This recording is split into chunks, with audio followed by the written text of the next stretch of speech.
We're Jane and Rory. In 2024, we bought the abandoned Château de Pican, and ever since we've been slowly bringing it back to life, restoring our new home and creating welcoming spaces for future guests. If you enjoy watching Chateau renovations full of triumphs, failures and a fair bit of silliness, we'd love you to follow our journey as we turn this once abandoned chateau into our home.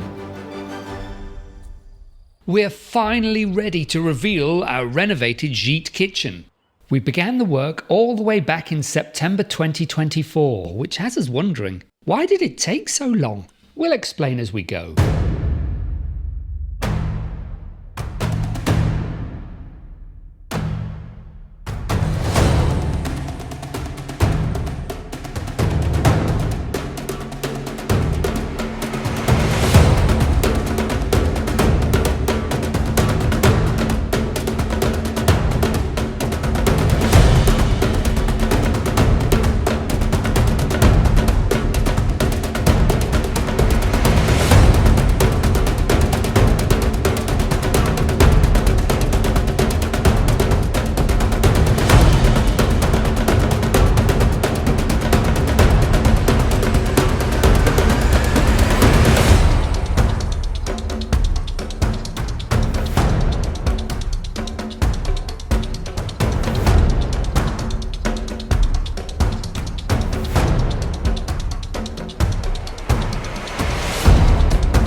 With the scullery now free of the world's most overbuilt kitchen cupboards and the barn slowly being filled with over 20 bags of rubble and concrete pads, I realised we had a problem. A waste pipe under the sink plinth got snapped and, as it turns out, was fed by our only working shower. A repair was needed before we all started to stink up the place. Waste pipe repaired, now back to removing the world's heaviest kitchen. The chateau was damp. Parts of it had flooded repeatedly because of blocked rain pipes and surface runoff gullies. This kitchen included. Rainwater had flooded in under the door. We know because it happened while we were here.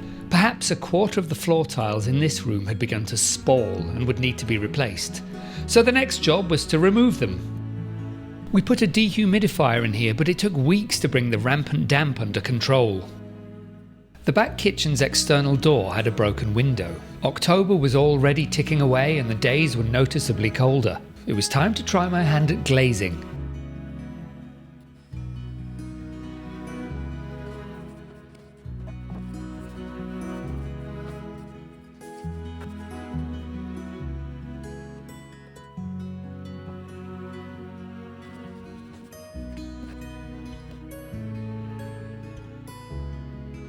With the window repaired, the back kitchen would now stay as warm as a room with solid walls, single glazing and no heating could.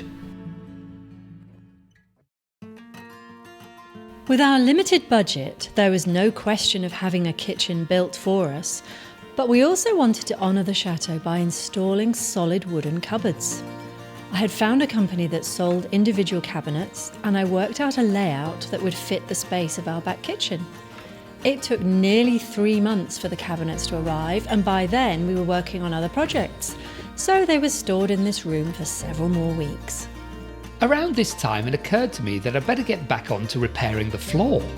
This had been a channel for unused pipework. As it was no longer required, I filled it in. We couldn't find terracotta tiles that exactly matched the dimensions of the existing ones, which meant every single tile I replaced had to be cut down to size first.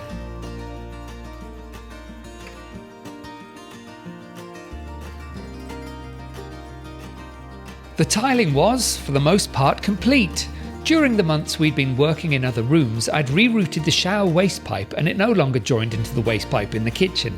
I decided to adjust the waste further to neaten it all up a bit. This meant cutting my already once repaired waste pipe and also cutting into the soil stack buried in the wall.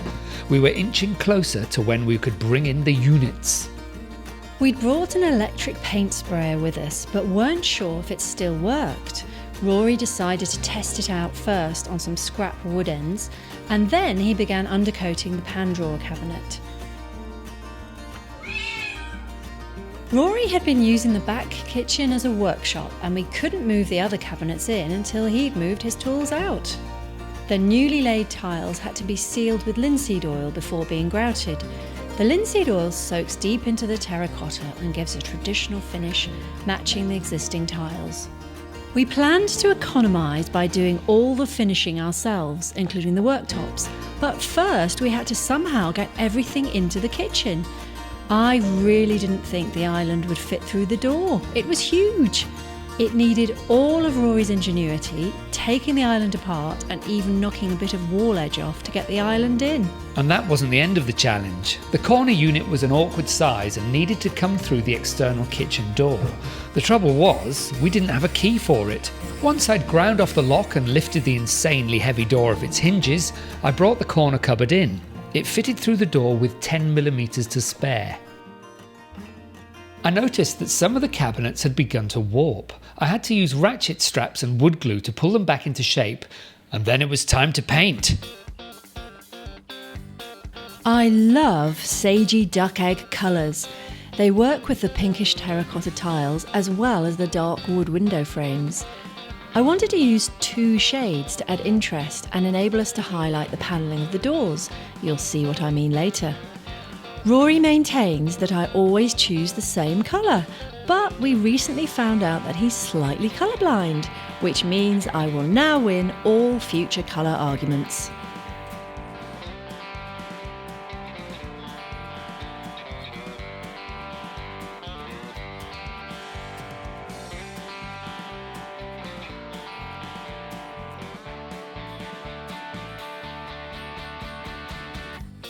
Now it was my turn to play with the paint gun.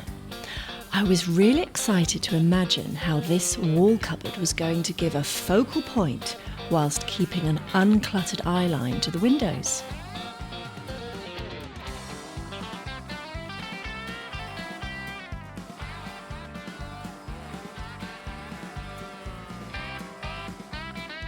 The curse of the warping units had struck again. This time the corner unit was pulling itself apart. With glue and a pair of ratchet straps, I coaxed it back into shape as best I could, then moved on to the next problem. These 2 white conduits carried the water supply for the secret bathroom above, and of course they were right in the way. I needed to move them and extend them whilst adding as few extra fittings as possible, so I wouldn't slow down the flow. They needed to be as low to the ground as possible so that the corner unit could sit over them. In an ideal world, they would be buried in the wall, but that would have meant adding elbow fittings, which would slow the water flow I was so desperate to maintain. After much jiggery-pokery, the first of the kitchen cabinets was in.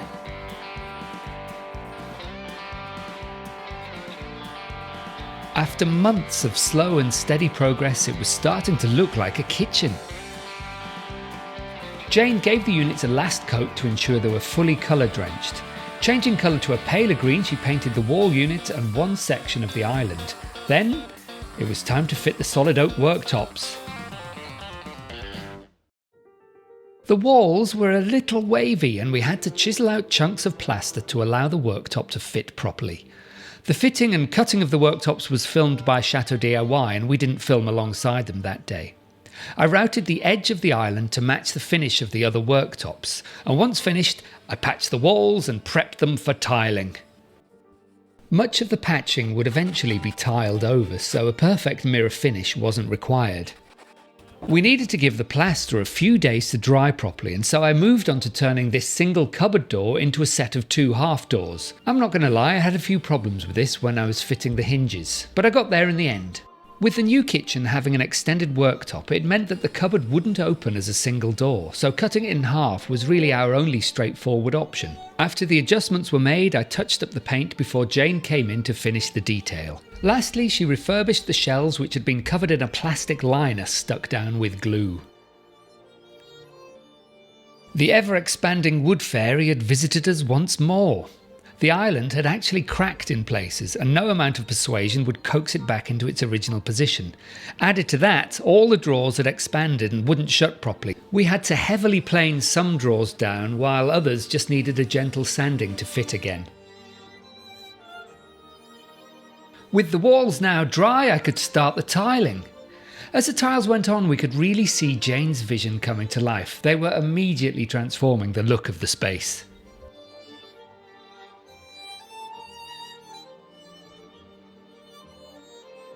I spent quite a while looking at potential light fittings, and there are plenty of vintage-styled sconces in the chateau and indeed in this kitchen already. But ultimately, we concluded that what people really want when they're preparing food is to be able to see what they're doing in good light. And for that, there's nothing better than adjustable spotlights.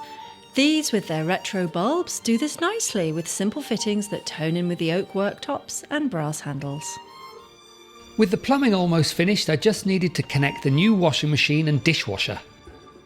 With a quick turn of a valve, the dishwasher and washing machine were live, and there were no leaks. Now the tiling was complete, I gave the tiles a last clean down to remove any trace of adhesive before grouting. Jane chose a dark grey grout that I think tones in nicely, letting the richness of shades within the green tile shine through. The old extractor fan had to go, but behind it was a huge hole in the wall. To give you an idea of the size, the new extractor fan duct is 100mm in diameter. It was late July and completing the kitchen felt tantalisingly close. However, at the same time we were renovating a bedroom, building a swimming pool and planning our wedding, with a very hard deadline looming on the 13th of September. Once I'd plastered up the hole on the inside, Jane was free to paint the walls whilst I concentrated on priming the boxing for the ducting. The Chateau DIY filming schedule pushed us to bring the kitchen to the point of being sufficiently finished, at least from certain angles, for them to film their reveal. It was largely functional at this point, and then other projects became more pressing. So it is only now that we have finished off a few more things and feel ready for our reveal to you. There are still a few more things to do and maybe some pictures to hang, but you've waited long enough. Now we're almost up to date, I had to finish a project I'd been dodging for months. We found these brackets in a local shop and thought they'd be perfect for the job. We decided to use a worktop offcut to create a mini countertop for the wine fridge. And the very last thing we did before the big reveal was to embellish the cooker hood a little. I think it finishes it off nicely. So here we go. Just to remind you where we started. The old kitchen was damp with rotted out cupboards, but now I couldn't be happier with how this kitchen has turned out. It's a very comfortable room to sit in with lots of light. The pantry cupboard is perfect for dry goods. I love the colours, of course, and the balance of elements. It's practical as well as pleasing on the eye. We won't show you, but there are bins hidden away in one of the island cupboards, and the cutlery drawer is huge. There's a wine cooler, so when we have guests staying, there should be enough fridge space.